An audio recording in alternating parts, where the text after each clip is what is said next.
নমস্কার বন্ধুরা, চলে এসেছি নতুন একটা রেসিপি নিয়ে। তো এটা দেখতে পাচ্ছ এঁচোড়। আজকে এঁচোড়টা পুরো ঘরোয়া পদ্ধতিতে রান্না করব। কীভাবে এঁচোড়টা রান্না করি, পুরো মাংসের মতো খেতে লাগবে। আর যারা মাংস খায় না তারা এইভাবে এঁচোড় রান্না করে খেলে খুব সুন্দর লাগবে।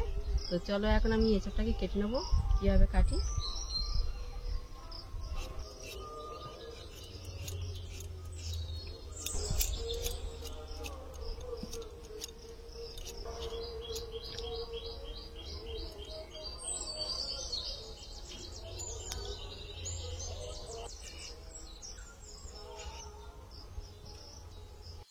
বন্ধুরা, আলু কাটা হয়ে গিয়েছে।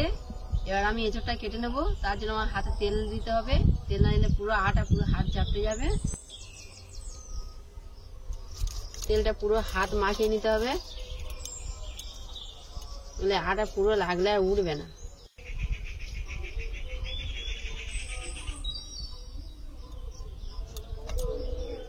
একদম আটা শুরু, এই আটাটা পুরো ফেলে দিতে হবে।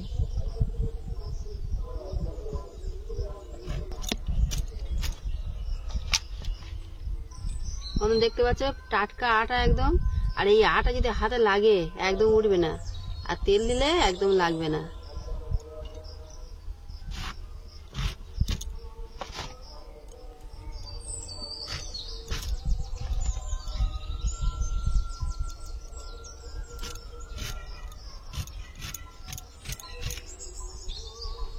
খোলাগুলো বাদ দিতে হবে।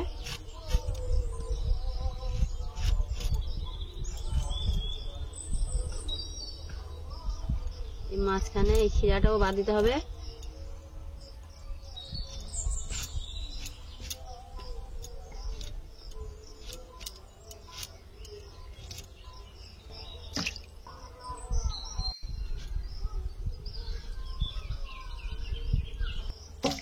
বন্ধুরা, আমার এঁচোড় কাটা হয়ে গিয়েছে। এবার আমি উনুনটা ধরিয়ে দেবো।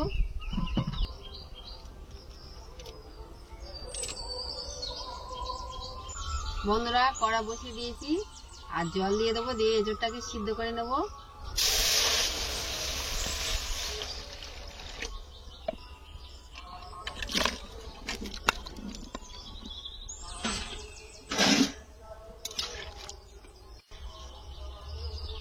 বন্ধুরা, এবার আমি ঢাকনাটা ঢাকা দেবো।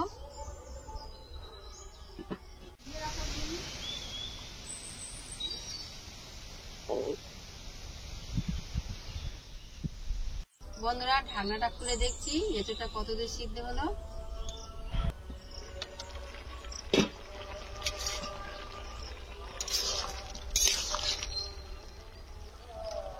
বন্ধুরা, এঁচোড় সিদ্ধ হয়ে গেছে, এবার নামিয়ে নেব।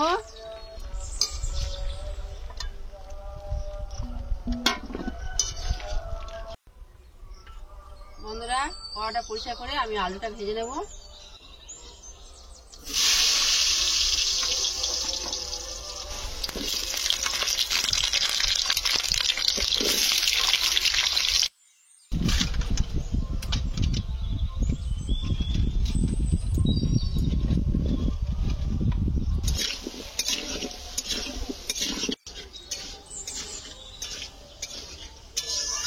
বন্ধুরা, আমার আলু ভাজা হয়ে গিয়েছে।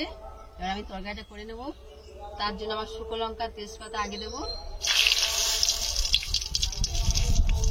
গোটা গরম মশলা দিচ্ছি, পেঁয়াজ দেব, রসুন বাটা দেব।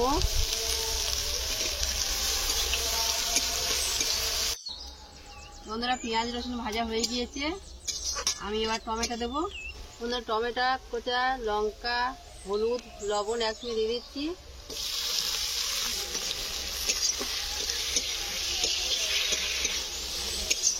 বন্ধুরা, মশলা কষা হয়ে গিয়েছে, তার উপর থেকে আমি টক দই দেবো।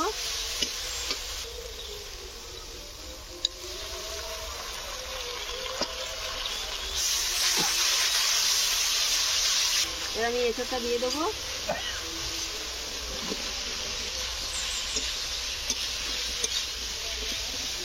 বন্ধুরা, উপর থেকে ভেজে রাখা আলুটা দিয়ে দেবো।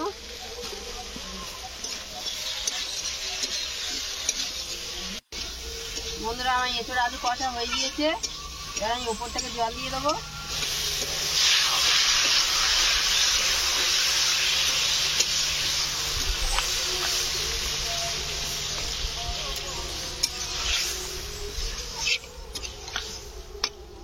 ঢাকনা ঢাকা দেবো কিছুক্ষণের জন্য।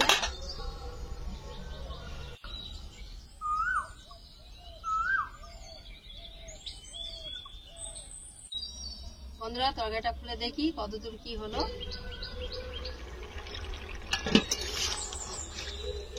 তরকারি আমার হয়ে গেছে, আর নামিয়ে নেব।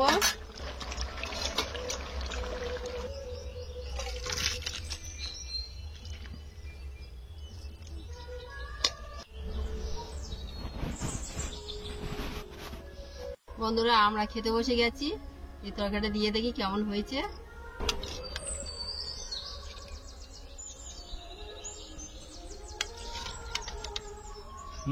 তরকারির সেন্ট হেভি ছুটছে।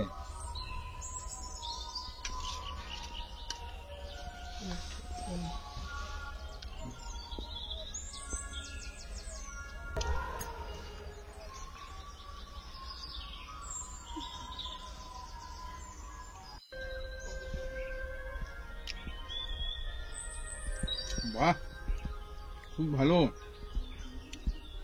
খুব সুন্দর হয়েছে। মাংসর হার মানিয়ে দেবে। যারা মাংস খায় না তারা এইভাবে রান্না করে খেলে খুব সুন্দর লাগবে। বন্ধুরা আমরা এখন খেতে থাকি, তোমার চ্যানেলটাকে সাবস্ক্রাইব করে দিও। দেখা হচ্ছে নেক্সট ভিডিওতে।